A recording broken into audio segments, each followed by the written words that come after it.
Bab 40. Ya, aku mau. Perhatian kini tertuju pada perempuan itu. Ya, aku ingat namanya Mayang. Mbak Nisa berbalik, karena perempuan itu datang dari arah belakang Mbak Nisa. Enak banget kamu mau melamar dia. Pekik Mayang. Ivan yang tadinya berlutut kemudian berdiri menghampiri Mayang. Apa ada yang salah? Mayang, tanya Ivan. Tentu saja ada, jawab Mayang dengan nada tinggi. Kalau kamu melamar dia, apa arti kedekatan kita selama ini? Kedekatan? Apa maksudmu? Bukankah dari awal aku sudah memberitahu tentang rencana ini? Tanya Ivan. Kalian selesaikan dulu masalahnya. Aku pergi dulu, ucap Mbak Nisa. Tunggu, Nisa, cegah Ivan. Ada apa lagi? Sudah jelaskan kalau dia berharap lebih pada kamu. Tapi aku tidak ada maksud apa-apa sama Mayang. Aku hanya mencintaimu, Nisa. Aku juga, jawab Mbak Nisa lirih. Tapi aku tidak mau ada orang lain yang sakit hati dengan hubungan kita. Katakan sekali lagi, Nisa, apa kamu mencintai Ivan? Tanya Mayang. Maaf, kalau aku salah. Aku memang masih sangat mencintainya dari dulu sampai sekarang. Tapi aku juga tidak mau mengganggu kedekatan kalian, jawab Mbak Nisa. Kenapa kamu korbankan perasaan kamu? Karena aku mencintai Ivan. Dia berhak bahagia, teriak Mbak Nisa. Mbak Nisa menutup wajahnya dengan kedua tangannya. Dia menangis, meluapkan rasa yang selama ini dia pendam. Selamat Ivan, kamu sudah mendapatkan jawabannya, ucap Mayang. Ivan kemudian merengkuh bahu Mbak Nisa dan memeluknya. Maafkan aku, Nisa. Aku harus berbuat seperti ini. Aku hanya mau mendengar pengakuan perasaanmu dari bibirmu langsung, ucap Ivan. Siapa sebenarnya dia? Tanya Mbak Nisa. Aku sahabatnya Ivan. Jangan khawatir, aku sudah menikah. Dan kalaupun aku belum menikah, Ivan juga bukan tipeku, gurau Mayang. Ayo Van, ulangi lagi, perintah Mayang. Ivan melepas pelukan. Kemudian dia kembali menekuk satu lututnya. Anissa Diningrat Hendromoyo, maukah kamu menjadi istri dan juga ibu untuk Lili? Mbak Nisa menatap ayahnya yang sedari tadi hanya memperhatikan. Suamiku mengangguk dan tersenyum pada Mbak Nisa. Ya, aku mau, jawab Mbak Nisa dengan derai air mata. Ivan kemudian berdiri dan memeluk kembali Mbak Nisa. Sama halnya dengan Mbak Nisa, Ivan pun menangis. Selamat Mbak Nisa, akhirnya cinta kalian bersatu. Kanda, kayak lagi lihat pertunjukannya, bisikku lirih pada suamiku. Ternyata Ivan romantis juga. Dinda mau Kanda berlutut seperti Ivan. Aku membayangkan jika suamiku melakukan hal yang sama seperti Ivan. Bukannya romantis tapi malah jadi encok nantinya. Enggak usah. I love you Dinda, ucap suamiku. Tuh, jawabku lirih. Saya lirih semut yang membalas ungkapan cinta cicak. Acara kemudian dilanjutkan dengan makan malam. Sepanjang acara dapat aku lihat raut bahagia di wajah Mbak Nisa dan Ivan. Tak henti mereka saling bercanda. Terima kasih, Fa. Terima kasih untuk semua yang kamu lakukan, ucap Mbak Nisa seraya memelukku saat akan pamit pulang. Sama-sama Mbak. Maaf kalau aku lancang. Mbak Nisa melepaskan pelukan dan beralih memeluk ayahnya. Ayah, ucap Mbak Nisa lirih. Akhirnya, anak ayah ada yang mau juga. Ledek suamiku. Apaan sih? Dari dulu juga banyak yang mau sama Nisa. Dipukulnya dada suamiku oleh Mbak Nisa. Terima kasih untuk semua idenya Bu Seva, ucap Ivan. Hei, jangan panggil Dibu, itu hanya berlaku kalau di kantor, protes Mbak Nisa. Tapi dia ibu tirimu, sanggah Ivan. Bukan, dia sahabatku. Akan aku kenalkan nanti pada ibuku, jawab Mbak Nisa. Ibumu? Iya, ibuku adalah ibunya Seva, jawab Mbak Nisa. Ivan menggaruk kepalanya. Dia pasti bingung. Bagaimana ini Pak Bambang? Tanya Ivan beralih pada suamiku. Dia sahabat Nisa tapi dia istriku. Dan Nisa menganggap ibunya Seva adalah ibunya, jawab suamiku yang membuat Ivan semakin bingung. Kenapa jadi rumit? Tanya Ivan. Udah, besok aku kenalkan sama ibu biar gak koleng. Oh iya, Pak Bambang, bolehkah nanti biar saya saja yang mengantar Nisa? Ya tentu saja, tapi jangan terlalu malam, jawab suamiku. Akhirnya malam itu jadi malam bahagia buat Mbak Nisa. Itu artinya misiku berhasil. Siang ini ibu datang bersama Seno. Kangen dengan baby, katanya. Si kembar yang usianya sudah 1 tahun lebih memang sedang aktif-aktifnya berjalan. Perlu pengawasan ekstra untuk mereka berdua. Pintu yang menuju kolam renang jika biasanya selalu terbuka kini lebih sering tertutup. Barang-barang yang kiranya berbahaya di atas meja juga sudah pindah tempat. Mereka juga dibuatkan tempat bermain khusus dengan segala mainan dengan berbagai model dan bentuk. Bu, tadi kesini naik apa? Tanyaku pada ibu saat duduk bersantai di depan TV. Sementara si kembar sudah terlelap tidur di kasur yang memang disediakan khusus untuk mereka. Naik mobil, Seno yang bawa, jawab ibu. Berapa usia Seno? Tanya suamiku saat mengetahui Seno yang bawa mobil. 17. 1 minggu lagi Pak Bambang, jawab Seno. Mungkin dia takut dimarahi suamiku karena usianya belum sepatutnya bawa mobil. Nanti pulang diantar Pak Agus dan tinggalkan mobilnya di sini. Aku cukup kaget mendengar perintah suamiku, dan Seno pun terlihat langsung menunduk. Dari mana kamu belajar nyetir? Tanya suamiku. Dari bapak, jawab Seno lirih. Maaf Mas Mantu, Seno sebenarnya sudah ada 1 tahun belajar nyetir. Kadang dia yang antar pesanan catering, tapi tetap dalam pengawasan bapak. Hanya saja, setelah bapak meninggal, Seno bawa sendiri.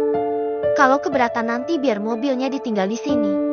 Ibu-ibu, apakah Anda marah sama Seno? Tanyaku pada suamiku.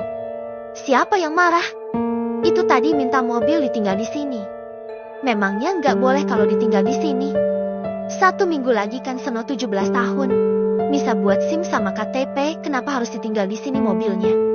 Kalau ditinggal di sini, ibu gimana antar pesanan catering? Dinda jangan marah-marah dulu. Belum selesai ngomong udah diprotes. Terus, itu mobil yang dibawa Seno udah ketinggalan model. Masa anak muda kayak Seno bawa mobil kayak gitu? Niatnya mau dibelikan yang baru. Jelas suamiku. Tapi kalau nggak boleh ya udah nggak Ceti. Aku kaget mendengar jawaban suamiku. Ternyata suamiku hanya ingin mengganti mobil Seno, bukan memarahinya. Kamu mau mobil yang seperti apa Seno? Tanya suamiku pada Seno. Mobil sport mau. Mau Pak Bambang. Tapi nanti nggak bisa buat kirim catering. Yang kaya biasa sajalah. Biar tetap bisa kirim catering ibu, jawab Seno. Kalau gitu nanti mobilnya 2. 1 mobil yang bisa buat kirim catering, yang 1 mobil buat kamu. Benarkah? Seno seakan tak percaya dengan apa yang akan dia dapatkan. Binar bahagia terpancar dari kedua matanya. Ya, itu hadiah ulang tahun untukmu, jawab suamiku. Terima kasih Pak Bambang, ucap Seno. Bu, ibu dengarkan. Seno mau dikasih hadiah mobil sama Pak Bambang. Sorak Seno bahagia. Dengarlah, orang ibu kan di dekatmu. Ingat Seno, pakai mobil bagus itu artinya kamu gak boleh sombong. Hati-hati juga bawanya, pesan ibu. Iya, Bu, jawab Seno sambil merangkul ibu. Assalamualaikum. Terdengar suara ucapan salam dari depan. Sepertinya itu suara Mbak Nisa. Waalaikumsalam, Ibu, seru Mbak Nisa. Saking kerasnya suara Mbak Nisa membuat baby Al bangun. Buru-buru aku meraihnya, menepuk pantatnya agar kembali tertidur. Ups, maaf, ucap Mbak Nisa, kemudian mencium taksim tangan ibu. Kapan datang Bu? Tanya Mbak Nisa. Belum lama kok. Nak Nisa dari mana? Habis jenguk Rizka, jawab Mbak Nisa. Rizka? Sakit? Sakit apa dia? Tanya ibu penasaran. Tipes katanya. Namanya Rizka, biarpun sakit tetap aja pecicilan. Kata perawat yang di sana, sudah ada 3 kali Rizka bongkar pasang jarum infus saking gak bisa dimnya dia. Papar Mbak Nisa. Kebetulan ada ibu di sini. Nisa kenalin sama seseorang sekalian. Padahal niatnya nanti sore mau ke rumah ibu. Bentar ya, tadi lagi turunin barang di mobil. Siapa yang mau kenalan sama ibu? Ada deh, jawab Mbak Nisa. Nah, itu dia orangnya. Assalamualaikum semuanya, ucap Ivan sambil menangkupkan kedua tangan di depan dadanya. Waalaikumsalam. Nah, Van, Ini loh baru beneran ibu, ucap Mbak Nisa. Ibuku, Mbak Nisa, ledekku. Udah ganti. Sekarang jadi ibuku, sahut Mbak Nisa. Beliau ibunya Seva. Aku menganggap beliau sebagai ibuku dan Seva sahabatku. Ya, walaupun Seva istri ayah, tetap saja aku nggak mau mengakui dia sebagai ibu tiriku, tapi sahabatku. Jadi aku punya paket lengkap. Ibu, ayah, sahabat, dan 3 orang adik. Begitu kan? Ya, terserah anak gadis ayah aja. Ayah pusing kalau mikir kayak ginian. Kemudian Ivan mulai berkenalan dengan ibu juga Seno.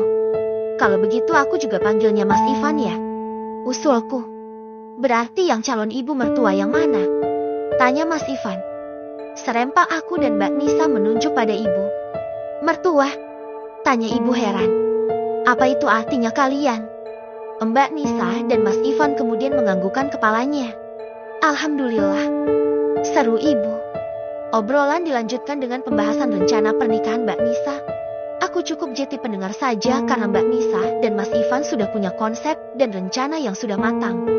Katanya, itu pernikahan impian mereka dulu sebelum hubungan mereka kandas.